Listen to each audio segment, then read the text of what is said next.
2 स्टिपेंडरी trainee और आपके जो ऑपरेटर पोस्ट है उसके लिए और आपके मेंटेनर पोस्ट के लिए जो कि आरआर साइट पर आपकी रहेगी 22/8 से 11/9/2024 तक आप इसमें आवेदन कर सकते हैं। इसके लिए आपको इस पोर्टल पर आना होगा जहां पर फ्रेंड्स आपको अप्लाई करना है। तो सबसे पहले आपको न्यू रजिस्ट्रेशन टैब पर क्लिक करना होगा और इसके बाद आपको यहां पर कुछ बेसिक जानकारी फिल करनी है, जिसमें सबसे पहले है पोस्ट।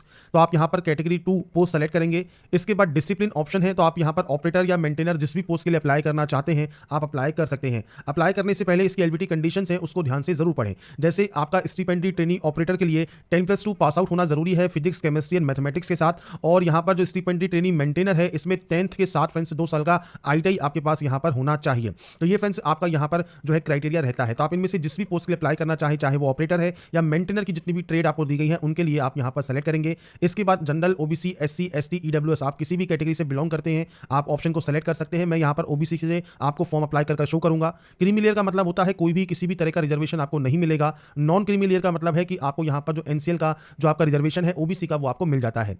PH कैंडिडेट अगर आप हैं आप यहां पर यस करते हैं तो आप यहां पर यस कर सकते हैं। PH सब कैटेगरी आपको यहां पर सेलेक्ट करनी है, परसेंटेज ऑफ डिसेबिलिटी देनी है, नहीं तो आप यहां पर नो कर देंगे। इसके बाद फ्रेंड्स यहां पर आपकी पर्सनल डिटेल है, सबसे पहले टाइटल सेलेक्ट कीजिए। इसके बाद फ्रेंड्स आपको यहां पर फ्रेंड्स आपका जो नाम है वो आपको यहां पर देना है, फर्स्ट नेम, मिडिल नेम और लास्ट नेम। तो फर्स्ट नेम देना जरूरी है। यहां पर फ्रेंड्स जेंडर सेलेक्ट कीजिए। इसके बाद आपका जो डेट ऑफ बर्थ है वो आप यहां से सेलेक्ट कर सकते हैं, डेट, मंथ एंड ईयर। आपकी नेशनलिटी सेलेक्ट कीजिए और आपका आधार कार्ड नंबर आप दे सकते हैं। तो यहां पर जो भी डाटा है वो सिर्फ मैं डेमो या सैंपल के तौर पर फिल कर रहा हूं, आपकी एक्चुअल जानकारी आपको यहां पर एंटर करनी होती है।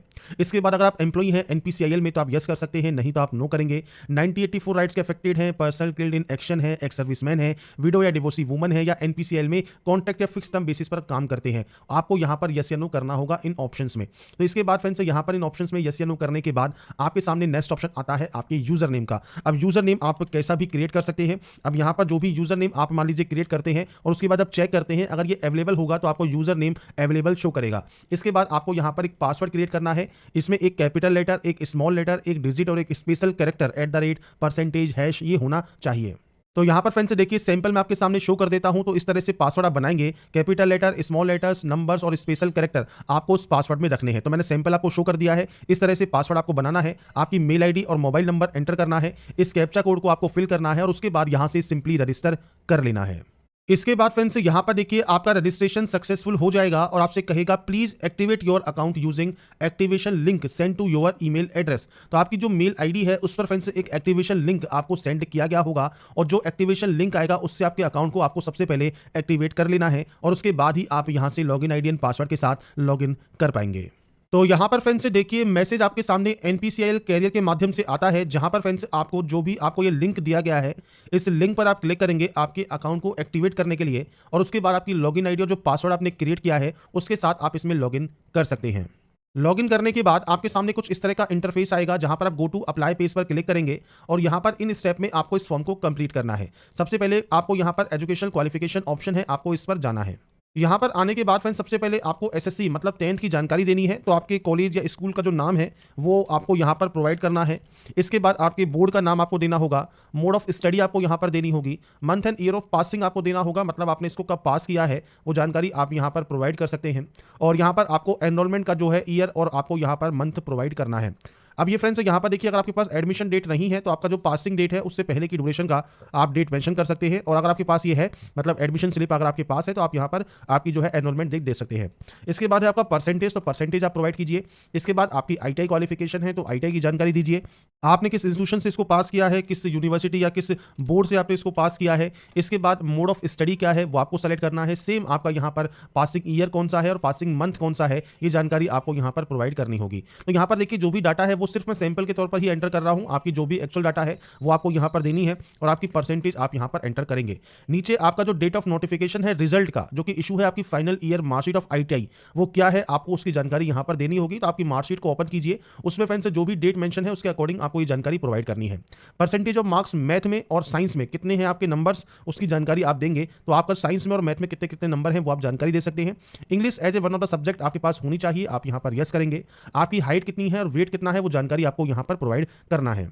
तो यहां पर फ्रेंड्स ये जानकारी प्रोवाइड करने के बाद अब आपके सामने यहां पर लेवल ऑफ कंप्यूटर लिटरेसी है।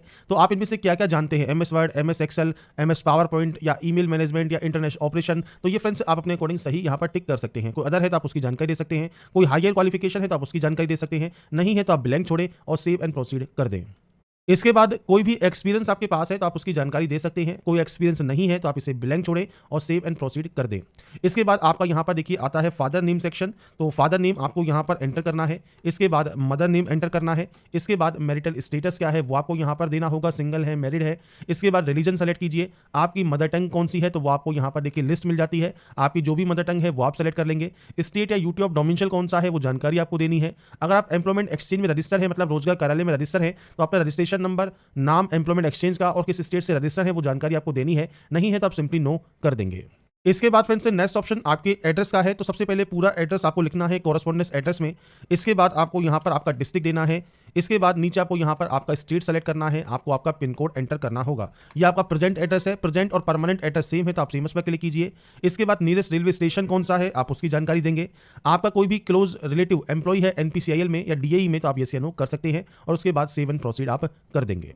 इसके बाद फ्रेंड्स फोटोग्राफ एंड सिग्नेचर आपको अपलोड करने हैं। अब देखिए सैंपल आपको एक्सेप्टेबल फोटो का यहाँ पर दिया गया है, ऐसे ही सिग्नेचर का भी आपको एक्सेप्टेबल जो है फॉर्मेट दिए गए हैं कि यही तरह के फोटोग्राफ एंड सिग्नेचर आपके यहाँ पर अपलोड माने जाएंगे। साइज आपको यहाँ पर दिया गया है, उसके अकॉर्डिंग आपको जेपीजी फॉर्मेट में ये अपलोड करना होगा। तो यहाँ पर फ्रेंड्स ये अपलोड करने के बाद अब आपको यहाँ पर सबमिट एप्लीकेशन का ऑप्शन मिलता है, आप यहाँ से अपने फॉर्म को सबमिट कर देंगे।